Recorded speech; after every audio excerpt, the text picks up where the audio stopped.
भारत माता की। यार तुम सुनो मेरी बात एक मिनट।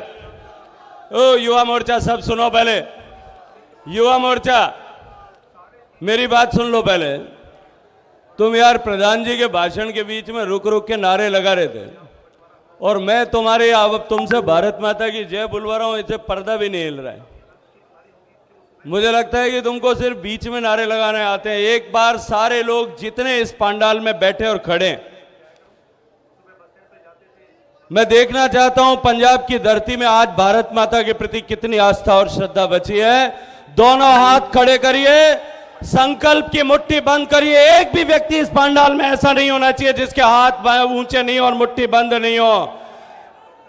पूरी ताकत से बोलिए भारत माता की, भारत माता की। जो बोले सो निहाल, जो बोले सो निहाल। वंदे वंदे वंदे मातरम मातरम मातरम मातरम। अब सब लोग चुपचाप बैठ जाओ। हम एक बार इतनी ताकत के साथ में ये भाषण समाप्त होगा तब नारे लगाएंगे। मैंने देख लिया इकबाल साहब, वो लालपुरा जी यहां नहीं आए, मुझे पता है। अब रजिस्टर कराने की जरूरत नहीं, बैठ जाओ चुपचाप नीचे।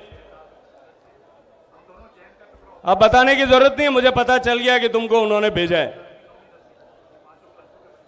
भारतीय जनता पार्टी पंजाब प्रदेश द्वारा आयोजित नरेंद्र मोदी जी के नेतृत्व में काम करने वाली सरकार के 9 यशस्वी साल पूरे होने के उपलक्ष्य में देश भर में जो कार्यक्रमों की श्रृंखला आयोजित हो रही है, उसी श्रृंखला की एक कड़ी के रूप में आज यहां आनंदपुर साहिब लोकसभा के इस खरड़ विधानसभा में आयोजित हो रही इस महारैली में मंच पर उपस्थित पंजाब के सूबे के प्रधान, भारतीय जनता पार्टी परिवार के मुखिया, पठानकोट के यशस्वी विधायक आदरणीय श्री अश्विनी शर्मा जी, माननीय मोदी जी के मंत्रिमंडल में मेरे साथी और पंजाब की आवाज बनकर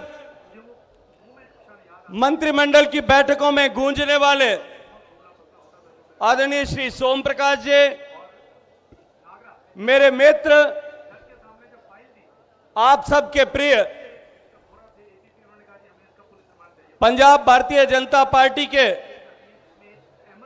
उपाध्यक्ष श्री सुभाष शर्मा जी, मंच पर उपस्थित हरियाणा सरकार के मंत्री और साबका प्रधान भारतीय जनता पार्टी हरियाणा प्रदेश श्री सुभाष बराला जी, मंच पर उपस्थित भारतीय जनता पार्टी के वरिष्ठ नेता आदरणीय श्री राजकुमार वेरका जी, साबका मंत्री श्री तीक्ष्ण सूद जी, आप ही के क्षेत्र की निवासी और भारतीय जनता पार्टी की उपाध्यक्ष आदरणीय श्रीमती लखविंदर कौर गर्चा जी, बीबी रामूवालिया जी, मंच पर उपस्थित भारतीय जनता पार्टी के वरिष्ठ नेता श्री कमल सैनी जी, श्री सुखविंदर गोल्डी जी, जिला प्रधान श्री अशोक बाज जी, भारतीय जनता पार्टी की महामंत्री और महिला मोर्चा की पूर्व अध्यक्ष आदरणीय मोना जायसवाल जी, मंच पर उपस्थित और मंच के सामने बैठे हुए भारतीय जनता पार्टी के सभी दायित्ववान कार्यकर्ता, पदाधिकारीगण, जनप्रतिनिधिगण, पूर्व जनप्रतिनिधिगण, इस विशाल संख्या में विभिन्न क्षेत्रों से आए हुए सभी मेरे भारतीय जनता पार्टी के देवतुल्य कार्यकर्ता बंधुओं, महानुभावों, देवियों, सज्जनों, पत्रकार मित्रों, मैं युवा मोर्चा के कार्यकर्ताओं का और भारतीय जनता पार्टी के कार्यकर्ताओं के जोश को पंजाब की इस जवानी को सलाम करता हूं, अभिनंदन करता हूं आप सबका। मित्रों, लेकिन जोश में होश नहीं रखते तो घुटने फूटने का डर रहता है।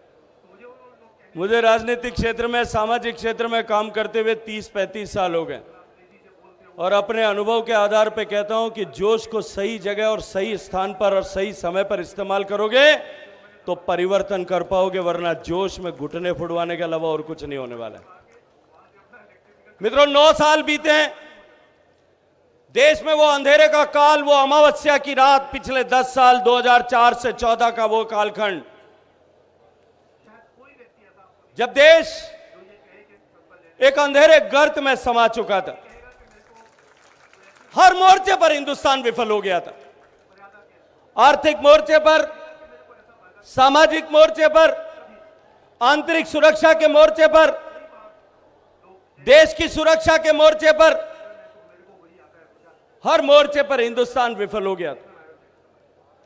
हर साल में 5-6 बड़ी घटनाएं, कभी रघुनाथ मंदिर जम्मू पर हमला हो रहा था, कभी अहमदाबाद के गांधी के अक्षर मंदिर पर हमला हो रहा था, कभी जयपुर के हनुमान जी के मंदिर पर हमला हो रहा था।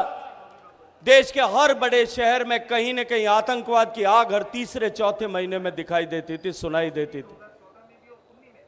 लेकिन जब कभी भी कोई आतंकवादी बड़ी घटना होती थी, मुंबई जलता था, तो देश की सरकार में प्रधानमंत्री के पद पर बैठे हुए लोग अफसोस व्यक्त करने और चेतावनी, दबे स्वरों में चेतावनी देने के अलावा और कुछ नहीं कर पाते। इससे आगे बढ़कर के यदि वो कुछ करते थे तो यूनाइटेड नेशंस में जाकर के, संयुक्त राष्ट्र संघ में जाकर के धीमी आवाज में बकरी के मेमने की तरह मिनमिना करके अपनी बात वहां रख पाते थे।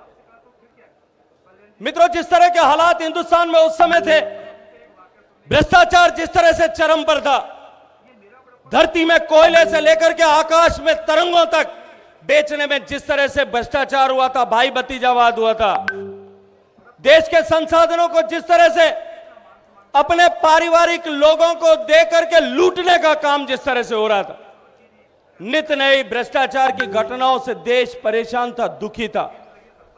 जिस तरह के हालात देश में बने हुए थे, सामाजिक ताना बाना टूट रहा था, देश में विभिन्न प्रांतों के बीच में बोली भाषा के बदल के आधार पर इतना वैमनस्य पैदा कर दिया गया था कि भारत जैसे गणतांत्रिक देश के सामने एक अस्तित्व की चुनौती और संकट खड़ा हो गया था। वो कालखंड था 10 साल का, 2004 से 14 के बीच का, जब जो आजादी हमने 100 साल के संघर्ष के बाद में प्राप्त की, जिस आजादी के लिए हमने लाखों कुर्बानियां दी, जिस आजादी के लिए शहीद आजम भगत सिंह ने फांसी के फंदे पर हंसते हंसते झूलना स्वीकार किया, जिस आजादी के लिए वीर सावरकर ने काल कोठरी में कोलू में बैल की तरह जुट जाना स्वीकार किया था, जिस आजादी के लिए लाखों आपके जैसे युवाओं ने जोश के साथ में बर्फ की सिलाओं पर लेट जाना स्वीकार किया था, वो आजादी जितनी कीमत चुका करके प्राप्त की थी, उस आजादी के बाद में जो लोकतंत्र आया था, लोगों का उस लोकतंत्र पे से मित्रों विश्वास उठने लगा था, हिल गया था। लोगों का लगता था कि जिनको हम चुन करके भेजते हैं, जिनको देश की रक्षा के लिए भेजते हैं, देश को आगे बढ़ाने के लिए भेजते हैं, भारत का भविष्य बनाने के लिए भेजते हैं, वही लोग आज भारत को बर्बाद करने पर तुले हुए। तब मित्रों, देश की जनता ने नरेंद्र मोदी के नेतृत्व में आस्था और विश्वास व्यक्त करते हुए, भारतीय जनता पार्टी की विचारधारा में विश्वास व्यक्त करते हुए भारतीय जनता पार्टी को आशीर्वाद देकर के पूरे बहुमत की सरकार बनाने का मौका दिया था। मित्रों, जब भारतीय जनता पार्टी ने पूरे बहुमत की सरकार का आशीर्वाद जनता ने दिया, माननीय नरेंद्र मोदी जी ने प्रधानमंत्री की कुर्सी पर बैठने से पहले, उस ऐतिहासिक क्षण में जब देश में आजादी के बाद पहली बार किसी गैर कांग्रेसी पार्टी को पूरे बहुमत की सरकार बनाने का अवसर मिला था, तब कुर्सी पर बैठने से पहले यह कहा था कि हमको देश की जनता ने देश को चलाने के लिए सत्ता की कुर्सी पर नहीं बिठाया है, हमको देश बनाने के लिए सत्ता के सिंहासन पर बिठाया। मोदी जी ने कहा, देश तो भगवान के भरोसे, पूर्वजों ने जो पुण्य किए हैं, जो बलिदान किए हैं, उनके भरोसे पर आज तक 70 साल तक चलता आया है। अब देश बनाने का अवसर हमें दिया है। और उन्होंने कहा कि मेरी सरकार गांव, गरीब, पीड़ित, शोषित, वंचित, दलित, महिलाओं और युवाओं के कल्याण के लिए काम करेगी। मेरी सरकार कोऑपरेटिव फेडरलिज्म के नारे के साथ में देश के हर एक हिस्से को आगे बढ़ने के बराबर अवसर देते हुए जो इससे पीछे रह गए उनको अधिक अवसर देते हुए आगे बढ़ाने के लिए काम करेगी। उन्होंने कहा मेरी सरकार देश के हितों के साथ समझौता करने में जीरो टॉलरेंस की नीति को अपनाते हुए, राष्ट्र को सर्वोपरि मानते हुए जो सिद्धांत अंत्योदय का सिद्धांत मेरे संस्थापकों ने बनाया है, उस सिद्धांत के आधार पर चलते हुए काम करेगी। मित्रों, आज 9 साल बाद हम पीछे घूम करके देखें तो जिस रास्ते पर सरकार चली थी उसका प्रभाव सामने दिखाई देता है। देश का गरीब जो हमेशा जिसका नाम लेकर के, जिसको राजनीति की गोटी का चारा बना करके सत्ताओं को हासिल करने के लिए एक गोटी के रूप में उपयोग करने का काम जो पिछले सरकारों ने किया था, आज वो गरीब पहली बार इस देश में महसूस करने लगा है कि कोई सरकार मेरे लिए काम कर रही है, मेरी अपनी सरकार है। मित्रों, कल्पना कीजिए, देश जब आजाद हुआ तब से लेकर के 2014 में जब नरेंद्र मोदी प्रधानमंत्री बने तब तक देश में 62% परिवारों के पास सामान्य शौचालय की सुविधा नहीं थी। कल्पना कीजिए, हम शहर में रहने वाले लोग हैं, अपने घर में से शौचालय को एक दिन के लिए 24-48 घंटे के लिए बंद करके और उसके बाद में कल्पना कीजिए कि घर में शौचालय नहीं हो तो किस तरह की स्थिति हो। देश के 60 करोड़ लोगों को, 30 करोड़ माताओं बहनों को नित्य प्रतिदिन अपनी गरिमा के साथ में समझौता करना पड़ता। देश के प्रधानमंत्री ने लाल किले के प्राचीर पर खड़े होकर के उद्घोष किया कि इस अभिशाप से देश की माताओं बहनों को मुक्त कराएंगे। आने वाले 5 साल में देश के हर परिवार में शौचालय बनाएंगे। मित्रों, 11 करोड़ शौचालय बना करके दुनिया को चकित करते हुए केवल और केवल 5 साल के कालखंड में देश को खुले में शौच से मुक्त कर दिया। लेकिन वो यात्रा वहीं समाप्त नहीं हुई। मुझे याद आता है 2 अक्टूबर 2019 को, जिस दिन देश राष्ट्रपिता महात्मा गांधी जी की 150वीं जयंती मना रहा था, माननीय प्रधानमंत्री जी ने जो देश से वादा किया था कि 2-5 साल में महात्मा गांधी जी को श्रद्धांजलि व्यक्त करते हुए हम 150वीं जयंती पर देश में स्वच्छता का नया आयाम उपस्थित करते हुए देश को खुले में शौच से मुक्त कराएंगे। और जब गांधीनगर में 2 अक्टूबर 2019 को देश ने अपने आप को प्रधानमंत्री के श्रीमुख से खुले में शौच से मुक्त घोषित किया था, मित्रों, उस दिन उन्होंने कहा यह हमारे लिए लक्ष्य नहीं था, यह हमारे लिए एक पायदान मात्र थी। अब हम देश को संपूर्ण स्वच्छता की ओर लेकर के जाएंगे। और आज मैं गर्व से आपके सामने एक बात कह सकता हूं, देश में, हिंदुस्तान में कुल मिलाकर के 6 लाख गांव हैं। आज देश के 6 लाख गांव में से लगभग 40% से ज्यादा गांव संपूर्ण स्वच्छता के पैमाने को छू चुके हैं। आज देश संपूर्ण स्वच्छता की तरफ आगे बढ़ रहा है। केवल शौचालय का निर्माण नहीं, गांव में सारी सुविधाएं स्वच्छता की जिस तरह से चंडीगढ़ शहर में है, चाहे वो सूवेज ट्रीटमेंट का प्लांट हो, चाहे वो ऑर्गेनिक वेस्ट के ट्रीटमेंट का प्लांट का फैसिलिटी हो, चाहे प्लास्टिक वेस्ट मैनेजमेंट की फैसिलिटी हो, इस तरह की बना करके गांवों को जो है शहरों के बराबर लाने का काम नरेंद्र मोदी जी के नेतृत्व में हुआ। देश के गरीबों के जीवन में परिवर्तन लाने के लिए 9 करोड़ महिलाओं को धुएं से आजादी दिलाई। 4 करोड़ गरीबों को जिनके मकान पर छत नहीं थी, जिनके सिर पर छत नहीं थी, उनको मकान देने का काम देश के प्रधानमंत्री ने किया। 4 करोड़ ऐसे गरीबों को जिनके घर में बिजली नहीं थी, 21वीं शताब्दी में बिजली हटा करके देख लीजिएगा जीवन किस तरह से दुष्कर हो जाता है, उन लोगों को बिजली देने का सौगात, बिजली की सौगात देने का काम देश के प्रधानमंत्री ने किया। मित्रों, एक समय था जब देश के एक प्रधानमंत्री को मंच पर खड़े होकर के यह स्वीकार करने को मजबूर होना पड़ा था कि मैं 100 रुपए जो बेचता हूं दिल्ली से, उसमें से 15 रुपए धरातल पर पहुंचते हैं, बाकी रास्ते में चोरी हो जाते हैं। मित्रों, जब नरेंद्र मोदी जी की सरकार बनी उससे पहले ये जो लूट खसोट चोरी और बिचौलियों की सत्ता थी, मोदी जी ने उसको समाप्त करते हुए नई व्यवस्थाएं कायम की। देश में 45 करोड़ खाते खोले गए। बैंक के खाते खोल करके सरकार से मिलने वाली हर एक सहायता, राज्य से मिलने वाला हर एक पैसा, एक पैसा सीधा डायरेक्ट बेनिफिट ट्रांसफर के माध्यम से देश के लोगों के पास में जाए, इस तरह की व्यवस्था कायम की। आज देश में बिचौलियों का व्यवस्था समाप्त हो गई। एक बटन मोदी जी दबाते हैं, हिंदुस्तान के 12 करोड़ किसानों के खाते में एक झटके में 20-22 हजार करोड़ रुपया जमा हो जाता है। बीच में किसी बिचौलिए की तरफ देखने की आवश्यकता नहीं पड़ती। मित्रों, मैं गांव से आता हूं, किसान परिवार से मेरा ताल्लुक है। मेरी दादी मां मुझे कहती थी, मैं जब छोटा था, कि बेटा ऊपर गिरधारी होता है और नीचे पटवारी होता है, मतलब ऊपर भगवान है और नीचे पटवारी है, इन दोनों को ऊपर हाथ जोड़ करके प्रणाम करके चलना चाहिए। वो जो पटवारियों का आतंक था वो इसलिए था कि उनसे कागज पे दस्तखत करा करके फिर राज सहायता का पैसा आधा उनको, आधा अधूरा उनको देने के बाद में देश में मिलता था। नरेंद्र मोदी जी ने उस व्यवस्था को समाप्त करके लोगों को अपना हक मिल सके, इस हक को सुनिश्चित करने का काम किया।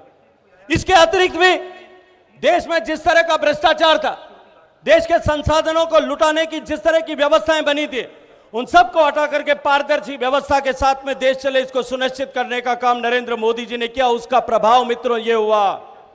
एक उदाहरण देना चाहता हूं आपके सामने। जब माननीय नरेंद्र मोदी जी ने कहा कि हम देश में जो देश के राशन कार्डों का डिजिटलाइजेशन करेंगे, क्योंकि लोग मुझे पूछते हैं, कई बार पत्रकार मित्र पूछते हैं कि टैक्स तो आपने बढ़ाया नहीं। जब टैक्स नहीं बढ़ाया तो इतना पैसा आपके पास में आता कहां से है? इतने सारे काम आप कैसे कर रहे हो? गरीबों के मकान बना रहे हो, बिजली लगा रहे हो, गैस का चूल्हा दे रहे हो, आप सड़कें बना रहे हो, एयरपोर्ट बना रहे हो, वाटरवेज बना रहे हो, हाईवेज बना रहे हो, हाईवेज बना रहे हो, ये सब आप पैसा ला कहां से रहे हो? ये समझ में नहीं आता। न तो टैक्स का बोझ बढ़ाया, न कोई नया टैक्स लगाया, न कोई दरों को बढ़ाया। आपके पास में इतना पैसा आता कहां है? मित्रों, एक उदाहरण देता हूं, पैसा कहां से आता है। जब मोदी जी ने राशन कार्डों की जांच परख करके उनका डिजिटलाइजेशन किया, 4 करोड़ राशन कार्ड हिंदुस्तान में फर्जी बने हुए थे, 28,000 करोड़ रुपया सिर्फ राशन कार्ड में से बच गया। ऐसे अनेक उदाहरण मैं आपके सामने रख सकता हूं। तो देश की सरकार ने इस तरह पारदर्शिता के साथ में काम करना शुरू किया। देश की एक एक पाई, देश की कमाई, एक एक पाई गरीब की भलाई के लिए जब उपयोग करना देश की सरकार शुरू करती है मित्रों, तब देश में परिवर्तन आता है। मैं आज आपसे एक चीज पूछना चाहता हूं। जब कोरोना का टीका हिंदुस्तान में बना था, जब कोरोना का दंश हिंदुस्तान में आया और टीका बनाने की बात हो रही थी, तब हम कि भारतवासियों को विश्वास नहीं था कि भारत में टीका बन सकता है। क्योंकि उससे पहले दुनिया ने जिन बीमारियों पर टीके के माध्यम से काबू पाया था, पोलियो का टीका हिंदुस्तान पहुंचने में अमेरिका से 54 साल लगे थे, और 54 साल के बाद में पहुंचने के बाद में हिंदुस्तान के हर बच्चे तक पहुंचने में 30 साल का समय लगा था। टिटनेस का टीका हिंदुस्तान पहुंचने में जो है यूरोप से निकल करके हिंदुस्तान पहुंचने में 74 साल लगे थे। जैपनीज इंसेफ्लाइटिस का टीका पहुंचने में 17 साल लगे थे। देश में टीका पहुंचने में इतने साल लगते थे। कोरोना की इस आपदा के समय में दुनिया का कौन देश हिंदुस्तान को टीका देगा? भारत के लोग चिंतित थे, लेकिन मोदी जी ने कहा कि हिंदुस्तान अब की बार अमेरिका के साथ साथ में कदम ताल करता हुआ टीका बनाएगा। हमने टीका बनाया था मित्रों।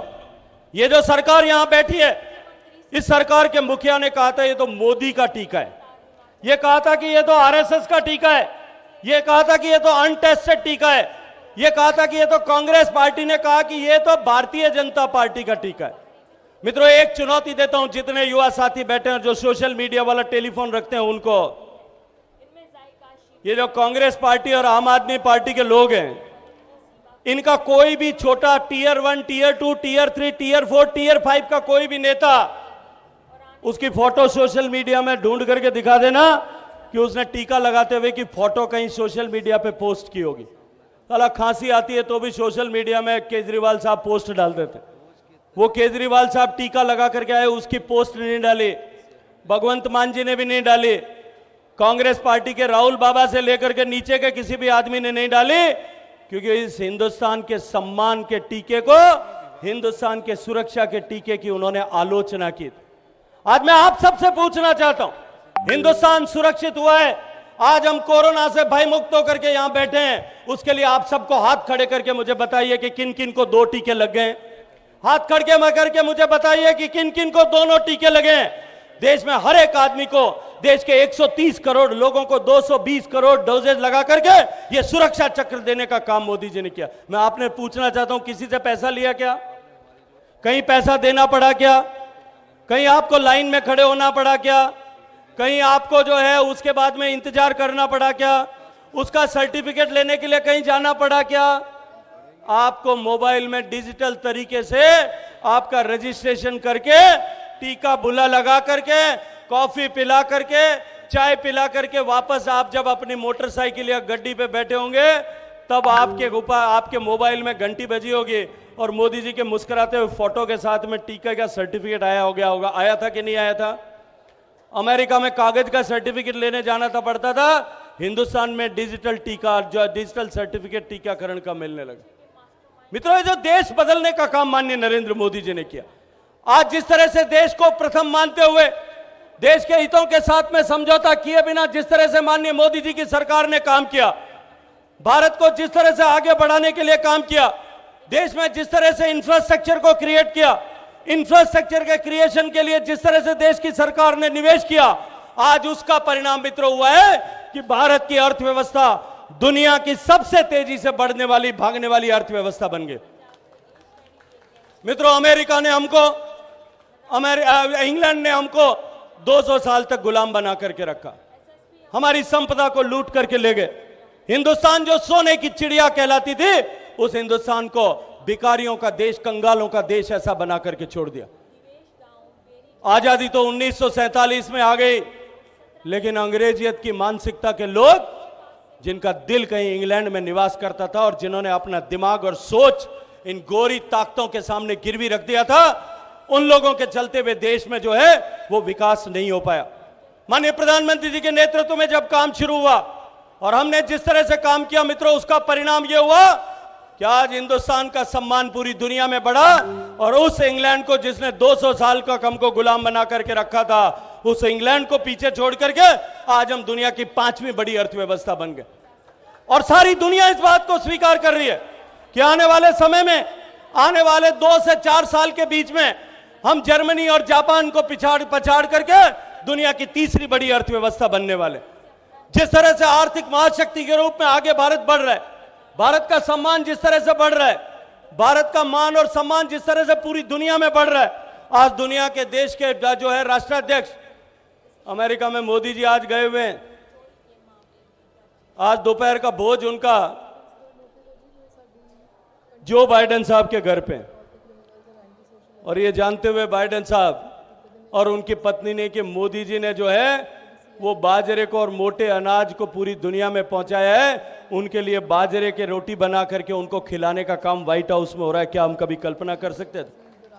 क्या हम कभी कल्पना कर सकते थे कि वो मोदी जिसको वीजा अमेरिका नहीं देता था, भारत के प्रधानमंत्री को मिलना उनको स्वीकार नहीं था, उस मोदी को ऑटोग्राफ लेने के लिए उनका प्रधान राष्ट्रपति जो है कुर्सी छोड़ करके पीछे सीढ़ियों पर आकर के ऑटोग्राफ लेगा? क्या हमने कभी कल्पना की थी कि ऑस्ट्रेलिया का प्रधानमंत्री अपने देश के लोगों के बीच में खड़ा होकर के ये कहेगा कि मोदी बॉस है, हम सबका बॉस है? क्या हमने कभी कल्पना की थी कि फ्रांस का राष्ट्राध्यक्ष ये खड़े होकर के कहेगा कि दुनिया के सारे देशों को मोदी जैसे नेता की जरूरत है? और मित्रों, उस दिन क्या भारत के 130 करोड़ लोगों का सम्मान नहीं बढ़ा था जिस दिन पापुआ न्यू गिनी के प्रधानमंत्री ने एयरपोर्ट पर जब रिसीव करने आया तब मोदी जी के दोनों हाथों से पांव छू करके स्वागत किया था, अभिनंदन किया था। मित्रों, जिस तरह से देश का सम्मान बढ़ा है, जिस तरह से देश का अभिमान बढ़ा है, जिस तरह से भारत आगे बढ़ रहा है, आने वाला सुनहरा भविष्य जो दिखाई देता है, मैं इन युवाओं को मुबारकबाद देना चाहता हूं, इनकी तारीफ करना चाहता हूं, इनको साधुवाद करना चाहता हूं, इनका अभिनंदन करना चाहता हूं मित्रों, कि आप लोगों की ताकत पे जो नरेंद्र मोदी जी की सरकार बनी है, आप लोगों के जोश के आधार पर जो नरेंद्र मोदी जी की सरकार 2 बार बनी है, एक बार और नरेंद्र मोदी जी की सरकार आपके जोश, होश और ताकत के आधार पर जिस दिन बनेगी, उस दिन हिंदुस्तान विकसित देश बनने की दिशा में और कई कदम आगे बढ़ जाएगा। और जो सुनहरा भविष्य भारत का होगा, वही सुनहरा भविष्य मेरे इन युवा साथियों का होगा। ये उस विकसित भारत की संतान और विकसित भारत के नागरिक होंगे। आने वाले इस भारत का निर्माण करने के लिए जिस तरह से नरेंद्र मोदी जी की सरकार संकल्पित होकर के काम कर रही है, मित्रों, हमको भी उनके साथ में संकल्प करने की आवश्यकता है। यह तय करने की आवश्यकता है कि भारत को आगे बढ़ाने के लिए पंजाब को आगे बढ़ाना पड़ेगा, और पंजाब को आगे बढ़ाने के लिए 2024 के लोकसभा चुनाव में भारतीय जनता पार्टी के हाथ मजबूत करने पड़ेंगे। और आज यहां से संकल्प लेकर के जाना पड़ेगा, इस पवित्र अवसर पर यह संकल्प लेकर के जाना पड़ेगा कि 2024 के चुनाव तक और 2027 के चुनाव तक भारतीय जनता पार्टी का कमल इस पंजाब प्रांत में खिलाने तक न हम रुकेंगे, न थकेंगे, न झुकेंगे, न डरेंगे और न ही कहीं थमेंगे। जो लोग मेरे साथ में ये संकल्प करना चाहते हैं, दोनों हाथ एक बार वापस उठाइए, कस करके मुट्ठी बंद करिए और संकल्प की मुट्ठी बीच करके पूरी ताकत से बोलिए, जो बोले सो निहाल, जो बोले सो निहाल। इस नाकारा निकम्मी आम आदमी पार्टी सरकार को उखाड़ फेंकने के लिए पूरी ताकत से संकल्प करके आज यहां से जाइए कि अब से लेकर के 2024 के चुनाव तक जब हम अपने साथ में हुए धोखे का बदला नहीं लेंगे, हमारी माताओं बहनों के साथ में हुए धोखे का बदला नहीं लेंगे, सिद्धू मूसेवाला की हत्यारों की हत्या का बदला नहीं लेंगे, पंजाब के अपमान का बदला नहीं लेंगे, इस सिक्की की दाढ़ी के अपमान का बदला नहीं लेंगे, तब तक जो है हम न रुकेंगे, न झुकेंगे, न थमेंगे। पूरी ताकत से बोलिए, भारत माता की, भारत माता की, भारत माता की।